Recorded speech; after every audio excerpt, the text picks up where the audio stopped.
Hi friends, welcome back to my channel. So ഇന്നത്തെ video ഭയങ്കര special ആയിട്ടുള്ള ഒരു വീഡിയോ ആണ്. നിങ്ങൾക്ക് തംബ്നെയിൽ കണ്ടപ്പോൾ തന്നെ ഏകദേശം കാര്യങ്ങളൊക്കെ മനസ്സിലായിട്ടുണ്ടാവുമല്ലോ. Yes, I am pregnant. അപ്പം ഈ ഒരു വീഡിയോയിൽ ഞാൻ പറയാൻ ഉദ്ദേശിക്കുന്ന കാര്യങ്ങൾ എന്ന് പറഞ്ഞു കഴിഞ്ഞാൽ എൻ്റെ ഒരു എക്സ്പീരിയൻസ് ആണ്. ഫസ്റ്റ് ആൻഡ് സെക്കൻഡ് ട്രൈമസ്റ്ററിൽ ഞാൻ കടന്നുപോയ ഒരു എക്സ്പീരിയൻസ് ആണ് ഞാൻ ഈ ഒരു വീഡിയോയിലൂടെ ഷെയർ ചെയ്യാൻ ആഗ്രഹിക്കുന്നത്. ഞാൻ ഇപ്പോൾ ഉള്ളത് 3rd ട്രൈമസ്റ്ററിലാണ്. So first and second trimester എൻ്റെ എങ്ങനെയുണ്ടായിരുന്നു എന്നുള്ളതും പിന്നെ ഞാൻ ചെയ്തിട്ടുള്ള ഇമ്പോർട്ടൻ്റ് ആയിട്ടുള്ള സ്കാൻ ടെസ്റ്റുകൾ, പിന്നെ ഞാൻ എടുത്ത കുറേ പ്രിക്കോഷൻസ് കാര്യങ്ങൾ, അങ്ങനെയുള്ള കാര്യങ്ങളൊക്കെയാണ് ഞാൻ ഈ ഒരു വീഡിയോയിൽ പറയാൻ ഉദ്ദേശിക്കുന്നത്. സോ ഓൾറെഡി പ്രഗ്നൻ്റ് ആയിട്ടുള്ള ആളുകൾ അല്ലെങ്കിൽ റീസെൻ്റ്ലി പ്രഗ്നൻ്റ് ആയിട്ടുള്ള ആളുകൾക്കും അതുപോലെ തന്നെ പ്രഗ്നൻ്റ് ആകാൻ ആഗ്രഹിക്കുന്ന ആളുകൾക്കും ഒക്കെ വളരെയധികം യൂസ്ഫുൾ ആയിട്ടുള്ള ഒരു വീഡിയോ ആവട്ടെ ഇത്. സോ എന്തായാലും നമുക്ക് വീഡിയോയിലോട്ട് പോകാം. ഫസ്റ്റ് തന്നെ പറയട്ടെ, ഞാൻ പ്രഗ്നൻ്റ് ആണെന്ന് അറിഞ്ഞ ദിവസം തൊട്ട് ഞാൻ ഒരു ജേർണൽ കീപ്പ് ചെയ്യുന്നുണ്ട്. അപ്പം എല്ലാ ഇമ്പോർട്ടൻ്റ് ആയിട്ടുള്ള കാര്യങ്ങളും ഞാൻ ഈ ഒരു ജേർണലിലാണ് ഞാൻ എഴുതി വെക്കുന്നത്. ഈ ഒരു ബുക്കിൽ ഞാൻ എല്ലാ കാര്യങ്ങളും ഡീറ്റെയിൽ ആയിട്ട് എഴുതി വെക്കുന്നുണ്ട്. സോ അതുകൊണ്ട് തന്നെ നമ്മൾക്ക് ഇപ്പം ഈ ഒരു ഫസ്റ്റ് പ്രഗ്നൻസിയിൽ ഉണ്ടായ എക്സ്പീരിയൻസ് കാര്യങ്ങളൊക്കെ നമുക്ക് മറ്റൊരാൾക്ക് പറഞ്ഞു കൊടുക്കാനും അതുപോലെ തന്നെ നെക്സ്റ്റ് ടൈം ശ്രദ്ധിക്കാനും ഒക്കെ ഇത് ഭയങ്കരമായിട്ട് യൂസ്ഫുൾ ആവും. അപ്പം നിങ്ങളും അങ്ങനെ ചെയ്യുന്നത് വളരെ നല്ലതാണ്. സോ എൻ്റെ ലാസ്റ്റ് പീരീഡ്സ് എന്ന് പറയുന്നത് ജൂൺ 28, 2025 സോ സ്വാഭാവികമായിട്ടും ജൂലൈ 28, 29 ആ ഒരു റേഞ്ച് ഒക്കെ ആകുമ്പോഴേക്കും എന്തായാലും നമ്മുടെ നെക്സ്റ്റ് പീരീഡ്സ് വരണം. പക്ഷെ ഒരു ജൂലൈ 24, 25 ആയപ്പോഴേക്കും എനിക്കൊരു പീരീഡ്സിന്റെ പോലത്തെ തന്നെ ഒരു വയറുവേദന ഉണ്ടായിരുന്നു. അതുപോലെ തന്നെ ഒരു നടുവിനൊക്കെ ഒരു വേദന കുറച്ചുകൂടെ കൂടുതൽ, അതായത് നമ്മൾ ഓൾറെഡി പീരീഡ്സ് ആയി കഴിയുമ്പോൾ ഉള്ള തരത്തിലുള്ള വേദന കുറച്ചുകൂടെ അഡ്വാൻസ് ആയിട്ട് എനിക്ക് നേരത്തെ, അതായത് ജൂലൈ 24 ആയപ്പോൾ തൊട്ടേ എനിക്ക് ഭയങ്കരമായിട്ട് അങ്ങനെ ഫീൽ ചെയ്യാൻ തുടങ്ങിയായിരുന്നു. നല്ല ബാക്ക് പെയിൻ, നല്ല ബോഡി പെയിൻ ഒക്കെ ഉണ്ടായിരുന്നു. അപ്പം ശരിക്കും പീരീഡ്സ് ആവുന്നതിന് ഒരു 6 ദിവസം മുന്നേ ആണ് ഇത്. അപ്പം ഞാൻ എന്ത് ചെയ്തു വെച്ച് കഴിഞ്ഞാൽ എനിക്കൊരു സംശയം ഉണ്ടായിരുന്നു. അപ്പം ഞാനൊരു ഇതുപോലെ ഒരു പ്രഗ്നൻസി കിറ്റ് മേടിച്ചിട്ട് ടെസ്റ്റ് ചെയ്ത് നോക്കി. അപ്പോൾ വളരെ ഫെയിൻഡ് ആയിട്ടുള്ള ഒരു ലൈനാണ് കാണിച്ചത്. അപ്പൊ തന്നെ നമുക്ക് ഏകദേശം കാര്യങ്ങൾ പിടികിട്ടി, ഓക്കെ അപ്പൊ പ്രഗ്നന്റ് ആണ്. പക്ഷെ നമുക്ക് പറയാൻ പറ്റത്തില്ല, ചിലപ്പോൾ ഈ ഫോൾസ് ലൈൻ ഒക്കെ വരുമല്ലോ, ഉറപ്പിക്കാനായിട്ട് പറ്റിയിട്ടുണ്ടായിരുന്നില്ല. അപ്പൊ ഞാൻ ഇതുപോലെ തന്നെ ഹസ്ബൻഡിനെ വിളിച്ച് ഇതുപോലെ ഞാൻ റിവീൽ ചെയ്തില്ല, പക്ഷെ ഞാൻ ഇങ്ങനെ പറഞ്ഞു, എനിക്ക് നല്ല ശാരീരിക ബുദ്ധിമുട്ടുകളുണ്ട്, നമുക്കൊന്ന് ഹോസ്പിറ്റലിൽ ജസ്റ്റ് ഒന്ന് പോവാന്ന് പറഞ്ഞു. അങ്ങനെ ഞങ്ങൾ പോയപ്പോഴേക്കും അവർ തന്നെ നമ്മൾക്ക് ഇങ്ങോട്ട് സജസ്റ്റ് ചെയ്ത് നമുക്കൊരു ബ്ലഡ് ടെസ്റ്റ് എടുത്ത് നോക്കാന്നുള്ള രീതിയിൽ. അങ്ങനെ ബ്ലഡ് ടെസ്റ്റ് എടുത്തപ്പോഴേക്കും വെരി ഫെയിൻ പോസിറ്റീവ് എന്നുള്ള രീതിയിലാണ് കാണിച്ചത്. പിന്നെ ഒരു 2 ദിവസം കൂടെ കഴിഞ്ഞിട്ട് ഒന്നുകൂടെ വന്ന് ടെസ്റ്റ് ചെയ്യാൻ പറഞ്ഞു. അങ്ങനെ വീണ്ടും നമ്മൾ ബ്ലഡ് ടെസ്റ്റ് എടുത്തു. ഇതിനെ ബീറ്റ HCG ടെസ്റ്റ് എന്നാണ് പറയുന്നത്. ഓക്കെ, അപ്പൊ ബീറ്റ HCGയുടെ വാല്യൂ ഓരോ 24 അല്ലെങ്കിൽ 48 മണിക്കൂർ കൂടുമ്പോഴേക്കും ഇത് ഡബിൾ ആകും. അപ്പൊ ഡബിൾ ആയിട്ടുണ്ടെങ്കിൽ നമുക്ക് ഉറപ്പായിട്ടും പ്രഗ്നൻസി വളരെ ഹെൽത്തി ആയിട്ടാണ് പ്രോഗ്രസ് ചെയ്യുന്നതെന്നുള്ളത് ഉറപ്പിക്കാനായിട്ട് പറ്റും.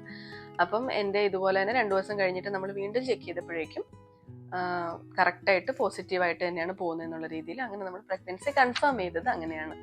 സോ നമ്മൾ ഒരാൾ പ്രഗ്നന്റ് ആണെന്ന് നമ്മൾ മനസ്സിലാക്കുന്നത് അയാളുടെ പീരീഡ്സ് മിസ്സാവുമ്പോഴാണല്ലോ. അപ്പം നമ്മൾ നമ്മുടെ പീരീഡ്സ് മിസ്സാവുമ്പോൾ തന്നെ നമ്മൾ 1 മാസം ഓൾറെഡി കംപ്ലീറ്റ് ചെയ്തിട്ടുണ്ടാവും.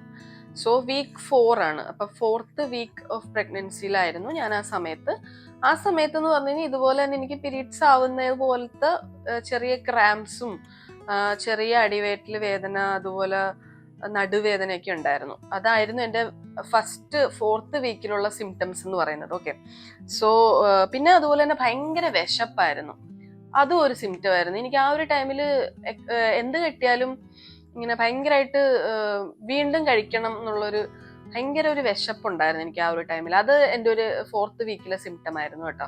പിന്നെ ഡോക്ടറെ കൺസൾട്ട് ചെയ്തപ്പോഴേക്കും നമുക്ക് ഫസ്റ്റ് തരുന്നത് ഫോളിക് ആസിഡ് ആണ്. ഫോളിക് ആസിഡ് ഞാൻ അതിന് മുന്നേ തൊട്ട് എടുക്കുന്നുണ്ടായിരുന്നു. പിന്നെ വീക്ക് 5th വീക്കിൽ എനിക്ക് ഇതുപോലെ തന്നെ നല്ല വിശപ്പുണ്ടായിരുന്നു, അതുപോലെ തന്നെ ബാക്ക് പെയിൻ ഉണ്ടായിരുന്നു, അതുപോലെ തന്നെ ബ്രസ്റ്റിലും കുറച്ചധികം ചേഞ്ചസ് കാര്യങ്ങൾ, അതുപോലെ പെയിൻസ്, ഇങ്ങനെ നമുക്കിങ്ങനെ നീഡിൽ കുത്തുന്ന പോലത്തേക്ക് ചെറിയ വേദനകൾ വന്ന് തുടങ്ങിയിട്ടുണ്ടായിരുന്നു. അങ്ങനെ പിന്നെ എൻ്റെ ഫസ്റ്റ് സ്കാൻ, നമ്മളിങ്ങനെ വെയിറ്റ് ചെയ്തിരിക്കുവാണല്ലോ, കുഞ്ഞിനെ ചെറിയ രീതിയിലെങ്കിലും ഒരു മൊട്ട് പോലെ നമുക്ക് കാണാൻ പറ്റും. എൻ്റെ ഫസ്റ്റ് സ്കാൻ ചെയ്തത് ഓഗസ്റ്റ് 9th സാറ്റർഡേ ആയിരുന്നു ഫസ്റ്റ് സ്കാൻ ചെയ്തത്. ഞാൻ എല്ലാം ഇതിൽ എഴുതി വെച്ചിട്ടുണ്ട് കേട്ടോ. സോ ഞാൻ അതാണ് ഇടയ്ക്കിടയ്ക്ക് ഇങ്ങോട്ട് നോക്കുന്നത്. സോ ഓഗസ്റ്റ് 9th ഞാൻ എൻ്റെ ഫസ്റ്റ് സ്കാൻ ചെയ്തത്. അപ്പൊ നമ്മുടെ ജെസ്റ്റേഷണൽ സാക്ക് വിസിബിൾ ആയിരുന്നു. അതായത് ഞാൻ സ്കാൻ ചെയ്തപ്പോൾ ഞാൻ 5 weeks 2 days ആയിരുന്നു. ആ സമയത്താണ് നമ്മൾ ഫസ്റ്റ് സ്കാൻ ചെയ്തത്. ഹേർട്ട് ബീറ്റ് അപ്പം വിസിബിൾ ആയിട്ടുണ്ടായിരുന്നില്ല. നമുക്ക് ജസ്റ്റേഷണൽ സാക്ക് ഉണ്ടായിരുന്നു, അതുപോലെ ഫീറ്റൽ പോൾ ഉണ്ടായിരുന്നു, യോക്ക് സാക്ക് ഉണ്ടായിരുന്നു. ഇത് മൂന്നും വിസിബിൾ ആയിരുന്നു, പക്ഷെ ഹേർട്ട് ബീറ്റ് വന്നിട്ടുണ്ടായിരുന്നില്ല. അതിന് ഡോക്ടർ വീണ്ടും ഒരു 2 വീക്സ് വെയിറ്റ് ചെയ്യാനാണ് പറഞ്ഞിരുന്നത്. പിന്നെ ആ സമയത്ത് 5th വീക്കിൽ എനിക്കുണ്ടായ മെയിൻ സിംറ്റംസ് ആണ്, ഒന്ന് ഇതുപോലെ തന്നെ വിശപ്പുണ്ടായിരുന്നു, ബാക്ക് പെയിൻ ഉണ്ടായിരുന്നു, പിന്നെ എനിക്ക് ചെറുതായിട്ട് ഇങ്ങനെ ഒരു ഓക്കാനം പോലെ ഒരു ഫീലിംഗ് ഉണ്ടായിരുന്നു. അതായത് ചില ഫുഡുകൾ കാണുമ്പോഴേക്കും ഒരു ഓക്കാനം, പക്ഷെ ഛർദിൽ തുടങ്ങിയിട്ടുണ്ടായിരുന്നില്ല കേട്ടോ. ഫസ്റ്റ് ട്രൈമസ്റ്ററിൽ എനിക്ക് വളരെയധികം കഷ്ടപ്പാടുകൾ അനുഭവിച്ച ഒരു ട്രൈമസ്റ്റർ ആണ് ഫസ്റ്റ് ട്രൈമസ്റ്റർ. കാര്യം എന്താന്ന് വെച്ച് കഴിഞ്ഞാൽ, എന്താ പറയുക, എനിക്ക് നല്ല വൊമിറ്റിംഗ് ഉണ്ടായിരുന്നു. അതുകൊണ്ട് തന്നെ ഭയങ്കര ടയർഡായിരുന്നു. ഓക്കെ, ഞാൻ പറയാം. സോ വീക്ക് 6 എനിക്ക് ഞാൻ ഫസ്റ്റ് എൻ്റെ കുഞ്ഞിൻ്റെ ഹാർട്ട് ബീറ്റ് ഞാൻ കേൾക്കുന്നത് വീക്ക് 6th വീക്ക് 2 days ആയപ്പോഴാണ് കേട്ടോ. അപ്പോൾ നമ്മളോട് ഡോക്ടർ ഓൾറെഡി നമുക്ക് ജസ്റ്റേഷൻ സാക്ക് ഫീറ്റൽ പോളൊക്കെ കണ്ടതുകൊണ്ട് തന്നെ ഡോക്ടർ പറഞ്ഞു ഞങ്ങളുടെ അടുത്ത് നെക്സ്റ്റ് വീക്ക് വന്നു കഴിഞ്ഞാൽ മിക്കവാറും ഹാർട്ട് ബീറ്റ് കേൾക്കാൻ പറ്റും. അപ്പം നമുക്ക് വെയിറ്റ് ചെയ്യാനുള്ള നമുക്ക് ഭയങ്കര ക്യൂരിയോസിറ്റിയാണ്. അപ്പോൾ ക്യൂരിയോസിറ്റിയുടെ ആളുകളാണ് നമ്മൾ. അപ്പം അതുകൊണ്ട് തന്നെ വെയിറ്റ് ചെയ്യാനായിട്ടുള്ള ഒരു മടി കാരണം അടുത്ത ആഴ്ച തന്നെ പോയി കണ്ട് ഹാർട്ട് ബീറ്റ് ഉണ്ടെന്നുള്ളത് ഉറപ്പിച്ച്, നമുക്ക് നല്ല ടെൻഷനുള്ള ആൾക്കാരും കൂടിയാണ്. അപ്പം അതുകൊണ്ട് 6 വീക്കിൽ 2 days ആയപ്പോഴേക്കും പോയി നോക്കിയപ്പോഴേക്കും കുഞ്ഞിൻ്റെ ഹാർട്ട് ബീറ്റ് ഫസ്റ്റ് ആയിട്ട് നമ്മൾ കേട്ടു. ഏറ്റവും ഹാപ്പിയസ്റ്റ് ആയിട്ടുള്ള ഒരു മൊമെന്റ് ആയിരുന്നു കേട്ടോ അത്. അങ്ങനെ എൻ്റെ കുഞ്ഞിൻ്റെ ഹാർട്ട് റേറ്റ് ഏകദേശം 130 BPM ഉണ്ടായിരുന്നു, വിച്ച് ഈസ് ഹെൽത്തി. അപ്പം അതുകൊണ്ട് സമാധാനമായിട്ട് പിന്നെ തിരിച്ച് വീട്ടിലോട്ട് വന്നു. ഇനി അടുത്ത സ്കാനിന് വേണ്ടിയിട്ട് 3 ആഴ്ച കഴിഞ്ഞ് വന്നാൽ മതി എന്നാണ് ഡോക്ടർ പറഞ്ഞത്. പിന്നെ ഒരു 7 വീക്സ് ഒക്കെ ആയപ്പോഴേക്കും എനിക്കൊരു ചെറിയൊരു സ്റ്റെയിൻ പോലെ കണ്ടായിരുന്നു. അതായത് നമ്മൾ സാധാരണ ഡിസ്ചാർജിനെ വെച്ച് നോക്കുമ്പോഴേക്കും ഒരു ചെറിയൊരു കളർ ചേഞ്ച് ഫീൽ ചെയ്തായിരുന്നു. അപ്പോൾ ഡോക്ടറെ കണ്ടപ്പോഴേക്കും ഡോക്ടർ പറഞ്ഞത് ഒരുപാട് സ്ട്രെയിൻ ഉള്ള കാര്യങ്ങളൊന്നും ചെയ്യാതിരിക്കുക, പ്രത്യേകിച്ച് ഈ കുനിഞ്ഞ് നമ്മൾ ഒത്തിരി ഇങ്ങനെ ബെൻഡ് ചെയ്തിട്ടുള്ള പരിപാടികൾ, പിന്നെ അതുപോലെ തന്നെ ഈ വെയിറ്റ് എടുക്കുന്നത്, അങ്ങനെയുള്ള കാര്യങ്ങളൊക്കെ കംപ്ലീറ്റ്ലി ഒഴിവാക്കാൻ പറഞ്ഞ് ബെഡ് റെസ്റ്റ് പറഞ്ഞായിരുന്നു. ഒരു 4 days ബെഡ് റെസ്റ്റ് പറഞ്ഞായിരുന്നു. സോ ഞാൻ ഈ ഒരു ടൈമിലൊക്കെ ഞാൻ വർക്കിംഗ് ആണ് കേട്ടോ, ഞാൻ ഓൾറെഡി ഇപ്പോഴും വർക്കിംഗ് ആണ്. അപ്പം എനിക്ക് ഓഫീസിൽ പോക്ക് ഭയങ്കര പാടായിരുന്നു. അപ്പം ഞാൻ സിക്ക് ലീവ് ഒക്കെ എടുത്ത് ഞാനിങ്ങനെ റെസ്റ്റിലായിരുന്നു ആ ഒരു ടൈമിൽ. ഒരു 1 വീക്ക് ഞാൻ നല്ല റെസ്റ്റിലായിരുന്നു. പിന്നെ രാത്രി ആവുമ്പോഴാണ് എനിക്ക് ഭയങ്കരമായിട്ട് ക്ഷീണവും അതുപോലെ തന്നെ ഓക്കാനം. ഇത് എന്ത് ഫുഡ് കൊണ്ടുവന്നാലും ഓക്കാനം, പ്രത്യേകിച്ച് മുട്ടയൊന്നും എനിക്ക് അടുത്തൂടെ പോലും പോകാൻ പറ്റാത്തൊരു സ്റ്റേജ് ആയിരുന്നു. മുട്ടയെന്ന് പേര് കേൾക്കുമ്പോൾ തന്നെ എനിക്ക് ഛർദിൽ വരുമായിരുന്നു, അങ്ങനത്തെ അവസ്ഥയായിരുന്നു. പിന്നെ ഒന്നും ചെയ്യാനുള്ള ഒരു എനർജി ഉണ്ടായിരുന്നില്ല. പിന്നെ ഒരു 8 ആഴ്ച വരെ എനിക്ക് വോമിറ്റിംഗ് നല്ല സിവിയർ ആയിരുന്നു. എനിക്ക് ഭയങ്കരമായിട്ട് എനിക്ക് എങ്ങനെയെങ്കിലും ഒന്ന് നാട്ടിപ്പോയാൽ മതിയായിരുന്നു, അല്ലെങ്കിൽ ആരെങ്കിലും ഒന്ന് ഹെൽപ്പിനുണ്ടായിരുന്നെങ്കിൽ എന്നൊക്കെ തോന്നിയ ഒരു ടൈമായിരുന്നു. കാര്യം എനിക്ക് ഒന്നും ചെയ്യാനുള്ള ഒരു എനർജി ഇല്ല. പിന്നെ ഹസ്ബൻഡിന് നമുക്ക് കുക്ക് ചെയ്യാനാണെങ്കിലും പുള്ളിക്കാരൻ്റെ കാര്യങ്ങളാണെങ്കിലും നോക്കാനുള്ള ഒരു ആവത് എനിക്കില്ലായിരുന്നു ആ ഒരു ടൈമിൽ. മൊത്തത്തിൽ ഞാൻ ടയർഡായിരുന്ന ഒരു ടൈമാണ് കേട്ടോ.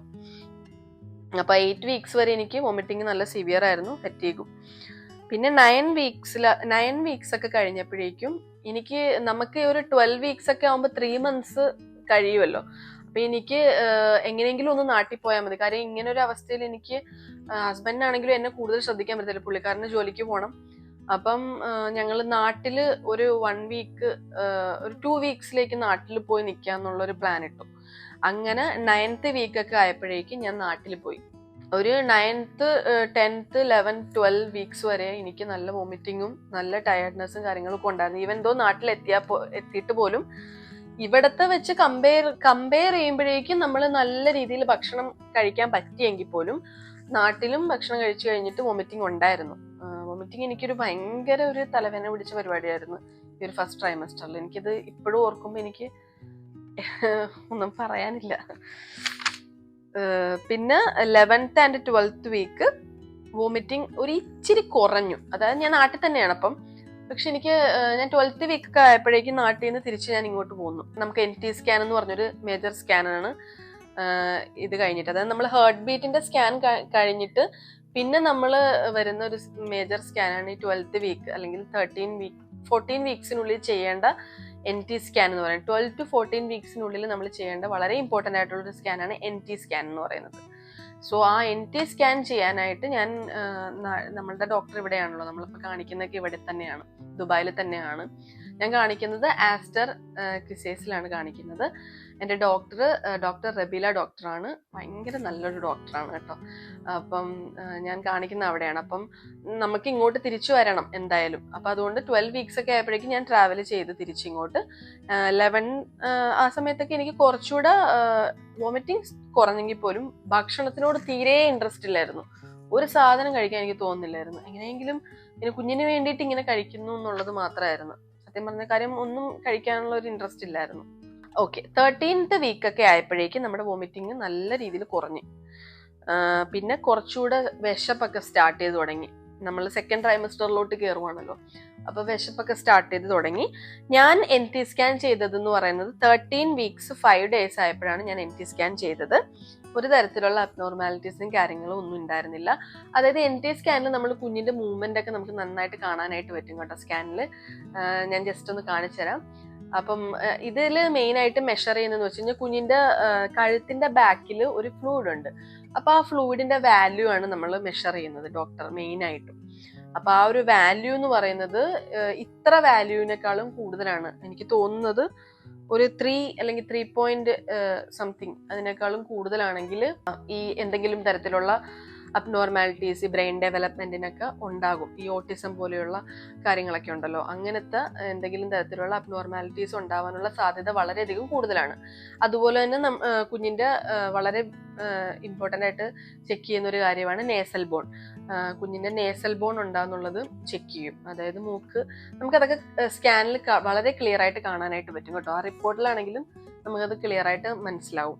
ഇതൊക്കെയായിരുന്നു NT സ്കാൻ. സോ മസ്റ്റ് ആയിട്ടും പ്രഗ്നന്റ് ആയിട്ടുള്ള ആളുകൾ നമ്മൾ ഫസ്റ്റ് ഹാർട്ട് ബീറ്റിന്റെ സ്കാൻ കഴിഞ്ഞിട്ട് പിന്നെ മസ്റ്റ് ആയിട്ടും സ്കിപ്പ് ചെയ്യാതെ ചെയ്യേണ്ട ഒരു സ്കാനാണ് NT സ്കാൻ. ഈ NT സ്കാനിന്റെ കൂട്ടത്തിൽ തന്നെ നമുക്ക് ചെയ്യാൻ പറ്റുന്ന 2 തരത്തിലുള്ള ടെസ്റ്റുകളുണ്ട്. ഒന്ന് NIPT ടെസ്റ്റും 2 ഡബിൾ മാർക്കർ ടെസ്റ്റുമാണ്. നമുക്കത് നമ്മുടെ ചോയ്സ് ആണ്. നമുക്കത് വേണമെങ്കിൽ ചെയ്താൽ മതി. ഇതുപോലെ തന്നെ ക്രോമസോം എന്തെങ്കിലും അബ്നോർമാലിറ്റീസ് കാര്യങ്ങളൊക്കെ കണ്ടുപിടിക്കാൻ വേണ്ടിയിട്ടാണ് ഈ 2 ടെസ്റ്റും, ഡബിൾ മാർക്കർ ടെസ്റ്റും അതുപോലെ NIPT. ഇത് രണ്ടും എന്ന് പറയുന്നത് ബ്ലഡ് ടെസ്റ്റ് ആണ്. NIPT ടെസ്റ്റ് ക്രോമസോമൽ അബ്നോർമാലിറ്റീസ് കണ്ടുപിടിക്കാൻ വേണ്ടി. അപ്പൊ അതിന്റെ ഒരു ഗുണം എന്താന്ന് വെച്ച് കഴിഞ്ഞാൽ ക്രോമസോംസ് വെച്ചിട്ട് XY അല്ലെങ്കിൽ XX ക്രോമസോംസ് വെച്ചിട്ട് നമുക്ക് ജെൻഡർ കണ്ടുപിടിക്കാൻ പറ്റും. അതുകൊണ്ട് തന്നെ NIPT ടെസ്റ്റ് ചെയ്ത് കഴിഞ്ഞാൽ നമ്മൾ 5 മാസം വരെ വെയിറ്റ് ചെയ്യേണ്ട കാര്യമില്ല. ഇവിടെ നമുക്ക് ജെൻഡർ നേരത്തെ അറിയാൻ പറ്റുമല്ലോ. സോ 5th month ഒക്കെ ആവുമ്പോൾ അനോമലി സ്കാൻ എന്ന് പറഞ്ഞൊരു സ്കാൻ ഉണ്ട്. അപ്പൊ ആ സ്കാൻ വെച്ചിട്ട് നമുക്ക് കുഞ്ഞിന്റെ ജെൻഡർ അറിയാനായിട്ട് പറ്റും.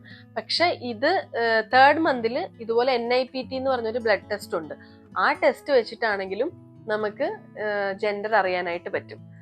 അത് ക്രോമസോംസ് വെച്ചിട്ട്. പക്ഷെ ഞങ്ങൾ ആ ടെസ്റ്റ് ചെയ്തിട്ടുണ്ടായിരുന്നില്ല. ഞങ്ങൾ ചെയ്തത് ഡബിൾ മാർക്കർ ടെസ്റ്റ് ആണ്. ഡബിൾ മാർക്കർ ടെസ്റ്റ് എന്ന് പറയുന്ന ഒരു ബ്ലഡ് ടെസ്റ്റ് ആണ്. അതിന്റെ റിസൾട്ട് വരാൻ ഒരു 10 ദിവസം എടുക്കും. അതിൽ നമുക്ക് എന്തെങ്കിലും റിസ്ക് ഉണ്ടാന്നുള്ളത് ഇങ്ങനെ കാണിക്കും. എന്തെങ്കിലും ലോ റിസ്ക് ആണ്, എല്ലാം നോർമൽ ആണെങ്കിൽ ലോ റിസ്ക് എന്ന് പറഞ്ഞിട്ടായിരിക്കും റിപ്പോർട്ടിൽ വരിക. അപ്പം നമ്മുടെ ചോയ്സ് ആണത്, ഡബിൾ മാർക്കർ ടെസ്റ്റ് ചെയ്യണോ വേണ്ടെന്നുള്ളത്. NT സ്കാനിൽ തന്നെ നമ്മൾക്ക് അബ്നോർമാലിറ്റീസ് കുഞ്ഞിന് ഇല്ല എന്നുള്ളത് റൂൾ ഔട്ട് ആവുന്നുണ്ട്. ബട്ട് സ്റ്റിൽ നമുക്ക് വേണമെങ്കിൽ ഈ ഡബിൾ മാർക്കർ ടെസ്റ്റും ചെക്ക് ചെയ്യാം. ഓക്കെ, സോ അതാണ് NT സ്കാൻ, ഡബിൾ മാർക്കർ ടെസ്റ്റിന്റെ കാര്യങ്ങൾ. ഓക്കെ, ഇനി അടുത്തെന്ന് പറഞ്ഞു കഴിഞ്ഞാൽ 14th and 15th വീക്കിലുള്ള എന്റെ സിംറ്റംസ് കാര്യങ്ങളൊക്കെയാണ്. 14th 15th വീക്ക് എന്നൊക്കെ പറയുമ്പോൾ നമ്മൾ സെക്കൻഡ് ട്രൈമസ്റ്ററിലാണ്. അപ്പൊ എനിക്ക് കാലില് ലെഗ് ക്രാംസ് ഒക്കെ സ്റ്റാർട്ട് ചെയ്തു കേട്ടോ. ലെഗ് ക്രാംസും അതുപോലെ തന്നെ ബാക്ക് പെയിനും, ഇത് രണ്ടുമായിരുന്നു മെയിൻ ആയിട്ട് ഉണ്ടായിരുന്നത്. പക്ഷെ ഭക്ഷണം കഴിക്കാൻ, വോമിറ്റിങ് കുറഞ്ഞല്ലോ. അപ്പൊ വോമിറ്റിങ് ഡ്രാസ്റ്റിക്കലി കുറഞ്ഞപ്പോ തന്നെ ഭക്ഷണം കഴിക്കാനുള്ള ഒരു താല്പര്യം കൂടി, വിശപ്പ് കൂടി. അപ്പം ഭക്ഷണത്തിനോട് ഭയങ്കര ഇൻട്രസ്റ്റ് വന്നിട്ടില്ലെങ്കിൽ പോലും അത്യാവശ്യം കഴിക്കാനായിട്ട് തോന്നുന്നുണ്ടായിരുന്നു. അത്യാവശ്യം ഒരു 16th വീക്കിൽ ഞാൻ ഡോക്ടറെ അടുത്ത് പോയപ്പോഴേക്കും ഡോക്ടർ പറഞ്ഞു 3 ആഴ്ച കഴിഞ്ഞ് വന്നു കഴിഞ്ഞാൽ നമുക്ക് അനോമലി സ്കാനിന്റെ അപ്രൂവലിന് അയക്കാന്ന് പറഞ്ഞു. ഇവിടെ നമ്മൾ ഇൻഷുറൻസിലെല്ലാം കവേർഡ് ആണ്, ദൈവം സഹായിച്ച്. അപ്പൊ അതുകൊണ്ട് നമുക്ക് അധികം പൈസയൊന്നും മുടക്കേണ്ടതായിട്ട് വന്നിട്ടില്ല ഇതുവരെ. അതുപോലെ തന്നെ ഞങ്ങൾ ആ ഒരു വീക്ക്, അതായത് 24th ഒക്ടോബറിലാണ് നമ്മൾ റൂം ഷിഫ്റ്റ് ചെയ്യുന്നത്. നമ്മൾ നേരത്തെ വേറൊരു റൂമിലായിരുന്നു. പിന്നെ ആണ് നമ്മൾ ഈ ധന്യൂബ് എന്ന് പറഞ്ഞ ഈ ഒരു അപ്പാർട്ട്മെന്റിലോട്ട് ഷിഫ്റ്റ് ചെയ്തത് ആ ഒരു ടൈമിൽ. കാര്യം അത് ബെസ്റ്റ് ടൈമാണ്. നമ്മൾ സെക്കൻഡ് ട്രൈമസ്റ്ററിലാണ് ഈ ട്രാവൽ ചെയ്യാനാണെങ്കിലും നല്ല ഭക്ഷണങ്ങൾ കഴിക്കാനാണെങ്കിലും ഒക്കെ കുറച്ചുകൂടെ ആപ്റ്റ് ആയിട്ടുള്ള ഒരു ടൈം എന്ന് പറയുന്നത് സെക്കൻഡ് ട്രൈമസ്റ്ററിലാണ്. അപ്പം ഞാൻ ആ ഒരു ടൈമിലായിരുന്നു ഇങ്ങോട്ട് ഷിഫ്റ്റ് ചെയ്തത്. പിന്നെ സെക്കൻഡ് ട്രൈമസ്റ്റർ കയറിയപ്പോഴേക്കും ഡോക്ടർ ഫോളിക് ആസിഡ് നിർത്തിയിട്ട് അയൺ, കാൽഷ്യം, പിന്നെ പ്രീനാറ്റൽസ് അങ്ങനത്തെ മെഡിസിൻസ് തരാൻ സ്റ്റാർട്ട് ചെയ്തു. പിന്നെ അതുപോലെ ഞാൻ ആസ്പിരിനും ഡുഫാസ്റ്റിനും കൂടെ എടുക്കുന്നുണ്ടായിരുന്നു അതിൻ്റെ കൂട്ടത്തിൽ തന്നെ. ഓക്കെ, അങ്ങനെ ഞാൻ ഒരു 17-18 വീക്സ് ഒക്കെ ആയപ്പോഴേക്കും എനിക്ക് ചെറിയൊരു വയറ് വന്ന് സ്റ്റാർട്ട് ചെയ്തായിരുന്നു. ചെറുതായിട്ട് വയറ് വിസിബിൾ ആയിട്ട് സ്റ്റാർട്ട് ചെയ്തിട്ടുണ്ടായിരുന്നു. പിന്നെ നമ്മൾക്ക് ഉച്ച കഴിയുമ്പോൾ തൊട്ട് ഭയങ്കരമായിട്ട് വയറുള്ള പോലെ ഫീൽ ചെയ്യും. കാരണം ഈ ഗ്യാസും ബ്ലോട്ടിങ്ങും എല്ലാം കൂടെ വന്നിട്ട് വയറ് ഭയങ്കരമായിട്ട് വിസിബിൾ ആയിട്ട് നമുക്ക് ഫീൽ ചെയ്യും. പക്ഷെ അത്രയും വയറൊന്നും ഉണ്ടാകത്തില്ല. രാവിലെ എണീക്കുമ്പം നമ്മുടെ വയർ എങ്ങനെയാണോ അതാണ് നമ്മുടെ ഒറിജിനൽ വയറെന്ന് പറയുന്നത്. പിന്നെ മെയിനായിട്ടും ഹാർട്ട് ബേൺ, നെഞ്ചിരിച്ചിൽ ഭയങ്കരമായിട്ട് കൂടാൻ സ്റ്റാർട്ട് ചെയ്ത്, അസിഡിറ്റി അങ്ങനെയുള്ള കാര്യങ്ങളൊക്കെ ഈ സെക്കൻഡ് ട്രൈമസ്റ്ററിൽ എൻ്റെ സിംറ്റംസ് മെയിനായിട്ടും നെഞ്ചരിച്ചിൽ കാര്യങ്ങളൊക്കെ ആയിരുന്നു കേട്ടോ. നവംബർ 1 എന്ന് പറയുമ്പോഴേക്കും ഞാനൊരു 18 വീക്സ് ആയിട്ടുണ്ടായിരുന്നു. അപ്പോഴും നമ്മളൊരു സ്കാൻ ചെയ്തു. അപ്പോൾ നമ്മൾ റെഗുലർ ചെക്കപ്പ് ആയിരുന്നു. അതിൽ സ്കാൻ ചെയ്തപ്പോഴേക്കും എല്ലാം പ്രോപ്പർ ആയിരുന്നു. എന്നിട്ടാണ് നമ്മൾ മറ്റേ അനോമലി സ്കാനിന് വേണ്ടിയിട്ടുള്ള, അതായത് ജെൻഡർ റിവീൽ ചെയ്യുന്ന സ്കാനിന് വേണ്ടിയിട്ടുള്ള അപ്രൂവലിന് വിട്ടത്. ഈ ജെൻഡർ റിവീൽ മാത്രമല്ല കേട്ടോ ഈ അനോമലി സ്കാൻ എന്ന് പറഞ്ഞു കഴിഞ്ഞാൽ അത് ആണ് NT സ്കാൻ കഴിഞ്ഞിട്ടുള്ള അടുത്ത മേജർ സ്കാൻ എന്ന് പറയുന്നത് അനോമലി സ്കാൻ ആണ്, 3rd സ്കാൻ. ഇത് ഭയങ്കര ഇമ്പോർട്ടൻ്റ് ആയിട്ടുള്ള ഒരു സ്കാനാണ്. ഈ അനോമലി സ്കാനിലാണ് നമ്മുടെ കുഞ്ഞിന്റെ കൈ, കാല്, അതുപോലെ ബ്രെയിൻ, ഹേർട്ട്, അങ്ങനെയുള്ള എല്ലാ കാര്യങ്ങളുടെയും വളർച്ച പ്രോപ്പറായിട്ട് ഡോക്ടർ ചെക്ക് ചെയ്യുന്ന റേഡിയോളജിസ്റ്റ് ആണ്. ഗൈനക്കോളജിസ്റ്റ് അല്ല ഇത് ചെയ്യുന്നത്, റേഡിയോളജിസ്റ്റ് ആണ്. റേഡിയോളജിസ്റ്റ് കറക്റ്റ് ആയിട്ട് ഇത് പ്രോപ്പറായിട്ട് ചെക്ക് ചെയ്തിട്ട് അതിന് നല്ല ഡീറ്റെയിൽ ആയിട്ടുള്ള റിപ്പോർട്ട് തരുന്നത് അനോമലി സ്കാനിലാണ്. അതിൽ ജെൻഡറും അറിയാനായിട്ട് പറ്റും. ചില ആളുകൾക്ക് ജെൻഡർ ചിലപ്പോൾ അറിയണ്ടെന്ന് പറയാം. അപ്പൊ ഡോക്ടറോട് നേരത്തെ നമ്മൾ പറഞ്ഞാൽ മതി എനിക്ക് ജെൻഡർ അറിയാൻ താല്പര്യമില്ലെന്നുള്ളത്. ചിലരോട് ഞങ്ങൾ എങ്ങനെയാന്ന് വെച്ചാൽ ഞങ്ങൾക്ക് ജെൻഡർ റിവീൽ ഒരു പ്രോഗ്രാം പ്ലാൻ ഉണ്ടായിരുന്നു. അതുകൊണ്ട് തന്നെ ഞങ്ങളൊരു ചെറിയൊരു ഞങ്ങളൊരു നോട്ട് മേടിച്ചുകൊണ്ട് ചെന്നിട്ട് ഡോക്ടറെ കൊടുത്തു, ഒരു എൻവലപ്പിലാക്കിയിട്ട്. ഇത് പറഞ്ഞ് ഞങ്ങളോട് ഇപ്പൊ പറയരുത്, ആ എൻവലപ്പിൽ ജെൻഡർ എഴുതിയാൽ മതി എന്ന് പറഞ്ഞു. അങ്ങനെയായിരുന്നു ചെയ്തത്. പിന്നെ ഒരു 19 ആഴ്ചയൊക്കെ ആയപ്പോഴേക്കും എൻ്റെ ബേബി ബംപ് കുറച്ചുകൂടെ വിസിബിൾ ആയിരുന്നു. അതുപോലെ തന്നെ ഞാൻ കുറച്ചുകൂടെ കൂടുതൽ എനിക്ക് വിശപ്പ് സ്റ്റാർട്ട് ചെയ്തിട്ടുണ്ടായിരുന്നു. പിന്നെ ബാക്ക് പെയിൻ, ഇതൊക്കെയായിരുന്നു സിംറ്റംസ്. പിന്നെ 20 വീക്സ് 0 ഡേയ്സ് 20 വീക്കൊക്കെ ആയപ്പോഴാണ് ഞാൻ അനോമലി സ്കാൻ ചെയ്തത് കേട്ടോ. അപ്പം അനോമലി സ്കാൻ ചെയ്തപ്പോഴേക്കും നമ്മളുടെ പീരീഡ്സിന്റെ ഡേറ്റ് വെച്ച് നോക്കുമ്പോഴേക്കും ഒരാഴ്ച മുന്നോട്ട് കുഞ്ഞിന് ഗ്രോത്ത് ഉണ്ടെന്ന് പറഞ്ഞു ഡോക്ടർ. അപ്പം നമ്മൾക്ക് കുഞ്ഞ് അത്യാവശ്യം നല്ല രീതിയിൽ തന്നെ ഹെൽത്തി ആയിട്ട് ഒരാഴ്ച മുന്നോട്ട് കുഞ്ഞിന് ഗ്രോത്ത് ഉണ്ട്. എന്നാലും എല്ലാ കാര്യങ്ങളും നോർമലാണ്, ഹെൽത്തി ആണ്, ഒരു തരത്തിലും പേടിക്കാനുള്ള ഒന്നും ഉണ്ടായിരുന്നില്ല കേട്ടോ സ്കാനിലെ റിപ്പോർട്ടിൽ. അപ്പം അനോമലി സ്കാൻ, ഞാൻ പറഞ്ഞ ഫസ്റ്റ് 3 കാര്യങ്ങളും വളരെ ഇമ്പോർട്ടൻ്റ് ആയിട്ട് നിങ്ങൾ ഫോളോ ചെയ്യണം. 1 ഹാർട്ട് ബീറ്റ് നമ്മൾ അറിയുന്ന സ്കാൻ, 2 NT സ്കാൻ അല്ലെങ്കിൽ double marker test, NT scan and double marker test. പിന്നെ 3ാമത്തതാണ് നമ്മുടെ അനോമലി സ്കാൻ 5ാമത്തെ മാസത്തിൽ നമ്മൾ ചെയ്യുന്നത്. അതും മസ്റ്റായിട്ട് നമ്മൾ ചെയ്തിരിക്കണം. ഓക്കെ, അതുപോലെ തന്നെ എൻ്റെ പ്ലാസെന്റ എന്ന് പറയുന്നത് ആന്റീരിയർ പ്ലാസെന്റ ആണ്. പ്ലാസെന്റ 3 തരത്തിലാണ് നമുക്കുള്ളത്. പ്ലാസെന്റ ആന്റീരിയർ പ്ലാസെന്റ ഉണ്ട്, പോസ്റ്റീരിയർ പ്ലാസെന്റ ഉണ്ട്, പിന്നെ പ്ലാസെന്റ പ്രിവിയ എന്ന് പറഞ്ഞൊരു കണ്ടീഷൻ ഉണ്ട്. ആന്റീരിയർ പ്ലാസെന്റ എന്ന് പറയുമ്പോൾ നമ്മുടെ വയറിന്റെ ഫ്രണ്ട് ഭാഗത്തായിട്ടായിരിക്കും പ്ലസെന്റ വരുന്നത്, അതായത് മറുപിള്ള വരുന്നത്. അപ്പം കുഞ്ഞിന്റെ കിക്സ്, കുഞ്ഞ് മൂവ്മെന്റ്സ് കാര്യങ്ങളൊക്കെ എനിക്ക് കുറച്ചുകൂടെ താമസിച്ചായിരിക്കും അറിയാൻ പറ്റുക. ആ സമയം പോസ്റ്റീരിയർ പ്ലസന്റ് ഉള്ളവർക്ക് അത് സൈഡിലായിട്ടൊക്കെ ആയിരിക്കും പ്ലസന്റ് വരുന്നത്. അപ്പം അല്ലെങ്കിൽ ബാക്ക് സൈഡിലായിട്ടായിരിക്കും പ്ലസന്റ് വരുന്നത്. അങ്ങനെയുള്ള കേസുകളിൽ അമ്മമാർക്ക് കുറച്ചുകൂടെ നേരത്തെ കുഞ്ഞിന്റെ കിക്സ് കാര്യങ്ങളൊക്കെ അറിയാനായിട്ട് പറ്റും.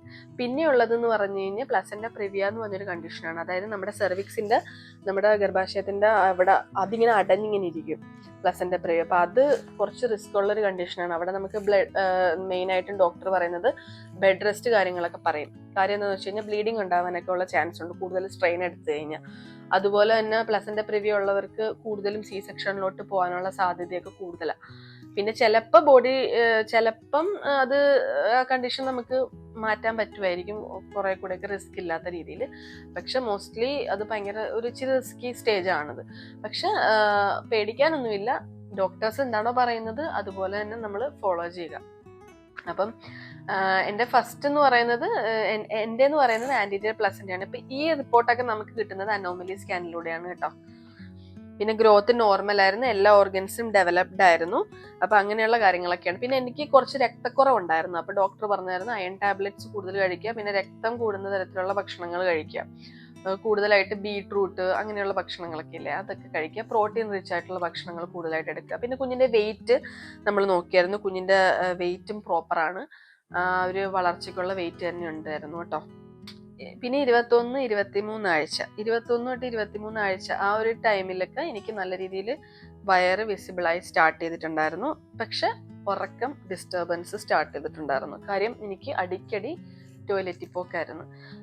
എനിക്ക് ഉറക്കം എത്ര പറഞ്ഞാലും നമ്മളിപ്പം ഇച്ചിരി വെള്ളം നന്നായിട്ട് കുടിക്കണം ഈ ഒരു ടൈമിൽ. പക്ഷെ എന്നാലും നമ്മൾ ഒരു വൈകുന്നേരമൊക്കെ ആകുമ്പോഴേക്കും വെള്ളം കുറയ്ക്കും. എന്തിനു വേണ്ടിയിട്ടാ? ഈ പോവാതിരിക്കാൻ വേണ്ടിയിട്ട്, ഈ ഉറക്കം ഡിസ്റ്റർബ് ആവാതിരിക്കാൻ. ബട്ട് സ്റ്റിൽ നമുക്ക് ടോയ്ലറ്റിൽ പോകുന്ന പോലെ തോന്നും. പക്ഷെ അത് തോന്നലാണ്. ചില സമയത്ത് പോയിരിക്കുമ്പോൾ ഒന്നും ഉണ്ടാവത്തില്ല. സ്റ്റിൽ നമുക്ക് അങ്ങനെ ഒരു ടോയ്ലറ്റിൽ പോകാനുള്ള ഒരു അർജം ഉണ്ടാവും. പിന്നെ 23rd വീക്കൊക്കെ ആയപ്പോഴേക്കും നമ്മുടെ ഡോക്ടർ നമ്മുടെ അടുത്ത് ഒരു ഗ്ലൂക്കോസ് ടോളറൻസ് ടെസ്റ്റ് എന്ന് പറഞ്ഞിട്ടൊരു ടെസ്റ്റ് ഉണ്ട്. അത് എല്ലാ പ്രഗ്നൻസിയിലും നമ്മളോട് ചെയ്യാൻ പറയുന്ന ഒരു ടെസ്റ്റാണ് കേട്ടോ. ഈ ഗ്ലൂക്കോസ് ടോളറൻസ് ടെസ്റ്റ് എന്ന് പറയുന്നത് ഭയങ്കര ഇമ്പോർട്ടൻ്റ് ആണ്. കുഞ്ഞിന് നമുക്ക് ജസ്റ്റേഷണൽ ഡയബറ്റിസ് ഉണ്ടോ എന്നുള്ളത് കണ്ടുപിടിക്കാൻ വേണ്ടിയിട്ടാണ് ഇത് ചെയ്യുന്നത്. പിന്നെ നമ്മളുടെ ബോഡി എത്രത്തോളം ഷുഗറിനോട് ടോളറേറ്റ് ചെയ്യുന്നുണ്ടെന്നുള്ളത് കണ്ടുപിടിക്കാനും കൂടിയാണ് ഈ ഒരു ടെസ്റ്റ് നമ്മൾ ചെയ്യുന്നത്. അതെല്ലാ അമ്മമാരും ചെയ്യേണ്ട ഒരു ഇമ്പോർട്ടൻ്റ് ആയിട്ടുള്ള ടെസ്റ്റ് ആണ് കേട്ടോ. സോ ഈ ഗ്ലൂക്കോസ് ടോളറൻസ് ടെസ്റ്റ് എന്ന് പറയുമ്പോൾ നമുക്ക് അതിൻ്റെ ഒരു പ്രോട്ടോകോൾ ഉണ്ട്. അത് നമുക്ക് ഇങ്ങനെ ഒരു പേപ്പറിൽ തരും അവര്. അതിലെന്ന് വെച്ച് കഴിഞ്ഞാൽ നമുക്ക് ഫാസ്റ്റിംഗ് വേണ്ടത് 8 to 10 hours ഫാസ്റ്റിംഗ് വേണം. അതായത് തലേന്ന് ഫാസ്റ്റിംഗ് ചെയ്യുക. എന്നിട്ട് രാവിലെ തന്നെ ഡോക്ടറെ ഹോസ്പിറ്റലിലോട്ട് പോവുക. അപ്പം അവർ നമ്മൾ ഫാസ്റ്റിങ്ങിലുള്ള നമ്മുടെ ഒരു ബ്ലഡ് സാമ്പിളും അതുപോലെ തന്നെ യൂറിൻ സാമ്പിളും എടുക്കും. എന്നിട്ട് നമുക്കൊരു സൊല്യൂഷൻ തരും, ഒരു ഗ്ലൂക്കോസ് സൊല്യൂഷൻ തരും. ഭയങ്കര മധുരമാണ് ആ ഒരു സാധനത്തിന്. അത് തന്നിട്ട് 10 തൊട്ട് 15 മിനിറ്റിനുള്ളിൽ അത് കുടിച്ചു തീർത്താൽ മതി. കാരണം നമുക്ക് അത്ര സമയം എടുക്കും കുടിച്ചു തീർക്കാനായിട്ട്. ഭയങ്കര മധുരമാണത്. സോ ആ ഒരു ഗ്ലൂക്കോസ് സൊല്യൂഷൻ നമ്മൾ 10 തൊട്ട് 15 മിനിറ്റ് എടുത്ത് അത് കുടിക്കുക. അത് കുടിച്ചു കഴിഞ്ഞിട്ട് നമ്മൾ സെക്കൻഡ് സാമ്പിള് എടുക്കാനായിട്ട് 1 മണിക്കൂർ വെയിറ്റ് ചെയ്യണം. അത് കുടിച്ചിട്ട് 1 മണിക്കൂർ വെയിറ്റ് ചെയ്തിട്ട് നമ്മൾ സെക്കൻഡ് സാമ്പിൾ കൊടുക്കാനായിട്ട് പോകണം. അപ്പോഴും അവർ ബ്ലഡും യൂറിനും കൊടുക്കണം നമ്മൾ. അത് കഴിഞ്ഞിട്ട് വീണ്ടും നമ്മൾ 1 hour വെയിറ്റ് ചെയ്തിട്ട് തേർഡ് സാമ്പിള് ബ്ലഡും യൂറിനും കൊടുക്കണം. അപ്പം 3 തവണ നമ്മൾ നമ്മുടെ സാമ്പിൾ കൊടുക്കണം. ഒന്ന് ഫാസ്റ്റിങ്ങിൽ കൊടുക്കണം, അത് കഴിഞ്ഞ് ആ സൊല്യൂഷൻ കുടിച്ചതിന് ശേഷം 1 മണിക്കൂർ കഴിഞ്ഞ് കൊടുക്കണം. പിന്നെ അത് കഴിഞ്ഞിട്ട് 1 മണിക്കൂർ കഴിഞ്ഞിട്ട് വീണ്ടും കൊടുക്കണം. ഇതിൻ്റെ ഇടയിൽ വേറൊരു കാര്യമുണ്ട്. ഇതിൻ്റെ ഇടയ്ക്ക് നമ്മൾ വൊമിറ്റ് ചെയ്യാൻ ചെയ്ത് കഴിഞ്ഞാൽ ഈ ടെസ്റ്റ് എല്ലാം നമ്മൾ ഒന്നും കൂടെ വേറൊരു ദിവസം വന്ന് ചെയ്യണം. അതാണ് ഏറ്റവും വലിയൊരു ടാസ്ക് എന്ന് പറയുന്നത്. അപ്പോൾ വൊമിറ്റ് ചെയ്യാതെ പിടിച്ചിരിക്കുക എന്നുള്ളതാണ് വളരെ ഇമ്പോർട്ടൻ്റ് ആയിട്ടുള്ളൊരു കാര്യം. പിന്നെ ഇതിന്റെ റിസൾട്ട് വരാനായിട്ട് എന്തായാലും 24 hours വരും എന്നാണ് പറഞ്ഞത്. ആ ദിവസം തന്നെ എനിക്ക് റിസൾട്ട് വന്നായിരുന്നു കേട്ടോ. ഷുഗർ ഇല്ലായിരുന്നു, നോർമൽ ആയിരുന്നു കേട്ടോ. പിന്നെ ഞാൻ പറഞ്ഞല്ലോ, എൻ്റെത് ആന്റീരിയർ പ്ലാസൻ്റ ആയതുകൊണ്ട് തന്നെ എനിക്ക് കുഞ്ഞിന്റെ മൂവ്മെന്റ്സ് അറിയാൻ കുറച്ച് താമസിക്കും. ഒരു 24 weeks ഒക്കെ ആയപ്പോഴാണ് എനിക്ക് ചെറിയ രീതിയിൽ ഇങ്ങനെ ഫ്ലട്ടറിങ്, ഈ ബട്ടർഫ്ലൈ പോലത്തെ ചെറിയ ഇവിടെയൊക്കെ ആയിട്ട് ഇങ്ങനെ ഫീൽ ചെയ്യാൻ സ്റ്റാർട്ട് ചെയ്തത്. പ്രത്യേകിച്ച് ഫ്രണ്ടിൽ എനിക്ക് അധികം ഫീൽ ചെയ്യുന്നില്ലായിരുന്നു, സൈഡിലൊക്കെ ആയിട്ടാണ് എനിക്ക് ചെറിയ ഫ്ലട്ടറിങ് പോലെയൊക്കെ എനിക്ക് ഫസ്റ്റ് ഫീൽ ചെയ്തത്. എനിക്ക് 24 weeks ആയപ്പോഴാണ് കേട്ടോ. അത് ഭയങ്കര സ്പെഷ്യലാണ്. നമ്മുടെ ഉള്ളിൽ ഒരാളുണ്ടെന്ന് നമുക്ക് ശരിക്കും മനസ്സിലാവുന്നത് അപ്പോഴാണ്. ഓരോ ആഴ്ചയും കൂടുതൽ കിക്സ് എനിക്ക് ഫീൽ ചെയ്യാനായിട്ട് സ്റ്റാർട്ട് ചെയ്തിട്ടുണ്ടായിരുന്നു. പിന്നെ ഡോക്ടർ സെക്കൻഡ് ട്രൈമസ്റ്റർ ഒക്കെ ആകുമ്പോഴേക്കും ഓരോ മാസത്തിന്റെ എൻഡിൽ വന്ന് കണ്ടാൽ മതി എന്ന് പറയും, റെഗുലർ ചെക്കപ്പിന് വേണ്ടിയിട്ട്. പിന്നെ ഒരു 28-29 weeks ഒക്കെ ആയപ്പോഴേക്കും കുറച്ചുകൂടെ പുറത്ത് കാണത്തക്ക വിധത്തിലുള്ള കിക്സുകൾ സ്റ്റാർട്ട് ചെയ്തിട്ടുണ്ടായിരുന്നു. അത് ഒരു 27-28-29 weeksലൊക്കെ എനിക്ക് പുറത്ത് നല്ല രീതിയിൽ വിസിബിൾ ആവുന്നുണ്ടായിരുന്നു കുഞ്ഞിന്റെ അനക്കങ്ങൾ കാര്യങ്ങളൊക്കെ. അപ്പൊ ആ ടൈമിൽ ലെഫ്റ്റ് സൈഡ് ചരിഞ്ഞു കിടക്കുക, മാക്സിമം ലെഫ്റ്റ് സൈഡ് ചരിഞ്ഞു കിടക്കുക. അപ്പം പ്രത്യേകിച്ച് രാത്രിയിലാണ് എനിക്ക് കൂടുതൽ മൂവ്മെന്റ്സ് ഫീൽ ചെയ്യുന്നത്. സെക്കൻഡ് ട്രൈമസ്റ്ററിലാണ് പിന്നെയും എനിക്ക് കുറച്ച് ക്രേവിങ്സ്. പിന്നെ എനിക്ക് അങ്ങനെ ഭയങ്കര ക്രേവിങ്സ് ഭക്ഷണത്തിനോടൊന്നും എനിക്ക് അങ്ങനെ ഇല്ലായിരുന്നു. ഇന്ന ഭക്ഷണത്തിനോട് ഒരു പ്രത്യേകതരം ക്രേവിങ്സ് കാര്യങ്ങളൊന്നും എനിക്കില്ലായിരുന്നു കേട്ടോ. പിന്നെ ചില സമയത്ത് ചില സ്നാക്സ് ഒക്കെ കഴിക്കാനായിട്ട് തോന്നുമായിരുന്നു, അതേ ഉള്ളൂ. അല്ലാതെ അത് പിറ്റേ ദിവസം ചിലപ്പോൾ അത് കഴിക്കാൻ എനിക്ക് തോന്നത്തില്ല. അപ്പൊ അങ്ങനെയുള്ള ചെറിയ ക്രേവിങ്സേ ഉണ്ടായിരുന്നുള്ളൂ. അല്ലാതെ ഭയങ്കരമായിട്ട് എനിക്ക് ഈ മിഡ് നൈറ്റ് ക്രേവിങ്സ് അങ്ങനത്തെ സംഭവങ്ങൾ, നമ്മൾ ഈ റീൽസിലൊക്കെ കാണുന്ന പോലെ മിഡ് നൈറ്റ് ക്രേവിങ്സ് അങ്ങനെയൊന്നും എനിക്കുണ്ടായിരുന്നില്ല. അപ്പൊ ഇതൊക്കെയാണ് എൻ്റെ ഫസ്റ്റ് സെക്കൻഡ് ട്രൈമസ്റ്റർ എക്സ്പീരിയൻസ് എന്ന് പറയുന്നത്. ഞാനിപ്പോൾ തേർഡ് ട്രൈമസ്റ്ററിലാണ് ഉള്ളത്. ഇപ്പൊ കുറച്ചുകൂടെ ശാരീരികമായിട്ടുള്ള ബുദ്ധിമുട്ടുകൾ എനിക്കുണ്ട്. ഇനി എനിക്ക് വരാൻ പോകുന്ന സ്കാൻ എന്ന് പറയുന്നത് 32 വീക്സിൽ വരുന്ന ഗ്രോത്ത് സ്കാൻ ആണ്. വളരെ ഇമ്പോർട്ടന്റ് ആയിട്ടുള്ള ഒരു സ്കാൻ ആണ് അത്. സോ ആ ഗ്രോത്ത് സ്കാനും കൂടെ കഴിഞ്ഞാൽ പിന്നെ നമ്മളുടെ ലാസ്റ്റ് ഡെലിവറി ഡേറ്റിന്റെ അടുത്ത് ഒരു സ്കാനും കൂടെ ഡോക്ടർ ചെയ്യും. എപ്പോഴത്തേക്ക് അഡ്മിറ്റ് ആവണം എന്നൊക്കെ ഉള്ളത് നോക്കാനും കുഞ്ഞിന്റെ പൊസിഷൻ ഒക്കെ അറിയാൻ വേണ്ടിയിട്ടുള്ള സ്കാനാണ് പിന്നെ ചെയ്യുന്ന ലാസ്റ്റ് സ്കാൻ എന്ന് പറയുന്നത്. അപ്പൊ ഇത്രയും സ്കാനുകൾ നിങ്ങൾ മസ്റ്റായിട്ടും പ്രഗ്നൻസിയിൽ ചെയ്യേണ്ടതാണ്. ഒന്നുപോലും സ്കിപ്പ് ചെയ്യരുത്. കാര്യം കുഞ്ഞിന് എന്തെങ്കിലും തരത്തിലുള്ള ഡിഫക്റ്റ് കാര്യങ്ങളൊക്കെ നമുക്ക് നേരത്തെ ഐഡന്റിഫൈ ചെയ്യാനും അതിനുള്ള സൊല്യൂഷൻസ് നമുക്ക് അവിടെ തന്നെ കിട്ടും. അല്ലാതെ നമ്മൾ ഇതൊക്കെ ഡിലേ ആയിട്ട് അറിഞ്ഞു കഴിഞ്ഞാൽ നമുക്കൊന്നും ചെയ്യാനായിട്ട് ചിലപ്പോൾ പറ്റിയെന്ന് വരില്ല. അപ്പൊ അതുകൊണ്ട് ഇങ്ങനത്തെ സ്കാനുകളും ബ്ലഡ് ടെസ്റ്റും ഒന്നും മസ്റ്റായിട്ടും നിങ്ങൾ സ്കിപ്പ് ചെയ്യരുത്. സോ ഇതായിരുന്നു എൻ്റെ മേജർ ആയിട്ടുള്ള first and second trimester journey എന്ന് പറയുന്നത്. സോ ഇനിയിപ്പം എൻ്റെ പാരൻസ് ഉടനെ തന്നെ നമ്മുടെ ദുബായിലോട്ട് വരുന്നതായിരിക്കും. അപ്പം അവർ വരുന്ന വീഡിയോയും കാര്യങ്ങളും പിന്നെ നമ്മൾ ബേബിക്ക് വേണ്ടിയിട്ടുള്ള പർച്ചേസ് കാര്യങ്ങളൊക്കെ നമ്മൾ ഉടനെ തന്നെ സ്റ്റാർട്ട് ചെയ്യും. അപ്പം അങ്ങനെയുള്ള വീഡിയോസ് എല്ലാം നിങ്ങൾക്ക് യൂസ്ഫുൾ ആയിട്ടുള്ള വീഡിയോസ് ആയിരിക്കും ഞാൻ ചെയ്യുന്നത്. മസ്റ്റായിട്ടും പ്രഗ്നൻ്റ് ആയിട്ടുള്ള ആളുകളും പ്രഗ്നൻ്റ് ആകാൻ ആഗ്രഹിക്കുന്ന ആളുകളും ഒക്കെ എൻ്റെ വീഡിയോസ് കാണുക, സപ്പോർട്ട് ചെയ്യുക. ഞാൻ ഈ ഒരു ചാനലിലൂടെ മാക്സിമം നിങ്ങൾക്ക് യൂസ്ഫുൾ ആയിട്ടുള്ള കണ്ടന്റുകളാണ് പ്രൊവൈഡ് ചെയ്യുന്നത്. ഇപ്പം എൻ്റെ ഡെയിലി ലൈഫ് സ്റ്റൈൽ വ്ളോഗ്സ് ആണെങ്കിൽ പോലും ഞാൻ അതിൽ എന്തെങ്കിലും തരത്തിലുള്ള ഇൻഫോർമേറ്റീവ് ആയിട്ടുള്ള കാര്യങ്ങൾ ഇൻക്ലൂഡ് ചെയ്യാറുണ്ട്. അതായത് നിങ്ങൾ എൻ്റെ ഒരു വ്ളോഗ് കണ്ട് നിങ്ങൾ അത്ര സമയം കളഞ്ഞെന്ന് നിങ്ങൾക്ക് തോന്നാതെ നിങ്ങൾക്ക് അതിൽ നിന്ന് എന്തെങ്കിലുമൊക്കെ ഒരു ഇൻഫർമേഷൻ നിങ്ങൾക്ക് കിട്ടട്ടെ എന്ന് തന്നെയാണ് ഞാൻ ആഗ്രഹിക്കുന്നത്. അപ്പം അതുകൊണ്ട് എൻ്റെ ഏതൊരു വീഡിയോ ആണെങ്കിലും അതൊരു വെറുതെ ഒരു വീഡിയോ ആയിരിക്കത്തില്ല. അതിലെന്തെങ്കിലും ഇൻഫോർമേറ്റീവ് ആയിട്ടുള്ള കാര്യങ്ങൾ ഞാൻ പറയുന്നുണ്ടാവും, ഈവൻ ദോ അതൊരു ട്രാവൽ വ്ളോഗ് ആണെങ്കിൽ പോലും. സോ അതുകൊണ്ട് തന്നെ നിങ്ങൾക്ക് നിങ്ങൾ എന്നെ പോലെയുള്ള കണ്ടന്റ് ക്രിയേറ്റർ ആണെങ്കിൽ ക്രിയേറ്റേഴ്സിനെ ഹെൽപ്പ് ചെയ്യുന്ന തരത്തിലുള്ള വീഡിയോസും അതുപോലെ തന്നെ എഡിറ്റിംഗ് ട്യൂട്ടോറിയൽസ്, പിന്നെ ആർട്ട് വർക്ക്സ് റിലേറ്റഡ് ആയിട്ടുള്ള വീഡിയോസ്, പിന്നെ വ്ളോഗ്സ്, കുക്കിംഗ് വീഡിയോസ്, ഇങ്ങനെയുള്ള എല്ലാം അടങ്ങിയിട്ടുള്ള ഒരു ചാനലാണ് എൻ്റെ ഒരു ചാനൽ എന്ന് പറയുന്നത്. അപ്പം ഇതുവരെ സബ്സ്ക്രൈബ് ചെയ്യാത്ത ഏതെങ്കിലും ഓഡിയൻസ് ഉണ്ടെങ്കിൽ എന്തായാലും സബ്സ്ക്രൈബ് ചെയ്യണം. നിങ്ങൾക്ക് എന്ത് തരത്തിലുള്ള വീഡിയോസ് ആണെങ്കിലും യൂസ്ഫുൾ ആയിട്ടുള്ള വീഡിയോസ് ഞാൻ ചെയ്യാൻ റെഡിയാണ്. അപ്പം നിങ്ങളുടെ സപ്പോർട്ട് ഉണ്ടെങ്കിൽ മാത്രമേ എനിക്ക് മുന്നോട്ടും വീഡിയോസ് ചെയ്യാനായിട്ടുള്ള ഒരു മോട്ടിവേഷൻ ഉണ്ടാകത്തുള്ളൂ. സോ എന്തായാലും എല്ലാവരും സപ്പോർട്ട് ചെയ്യുക. പിന്നെ പ്രഗ്നൻ്റ് ആയിട്ടുള്ള ആളുകളൊക്കെ കെയർഫുൾ ആയിട്ട് ഇതുപോലെ ഇങ്ങനെ ഞാൻ പറഞ്ഞ കാര്യങ്ങളൊക്കെ ഫോളോ ചെയ്യുക. പ്രോപ്പറായിട്ട് ഫുഡ് കഴിക്കുക, വെള്ളം കുടിക്കുക, അങ്ങനെ ഹാപ്പി ആയിട്ടിരിക്കുക. ഓക്കെ, അപ്പം നമുക്ക് ഇനി ഒരു വീഡിയോ ആയിട്ട് വീണ്ടും കാണാം.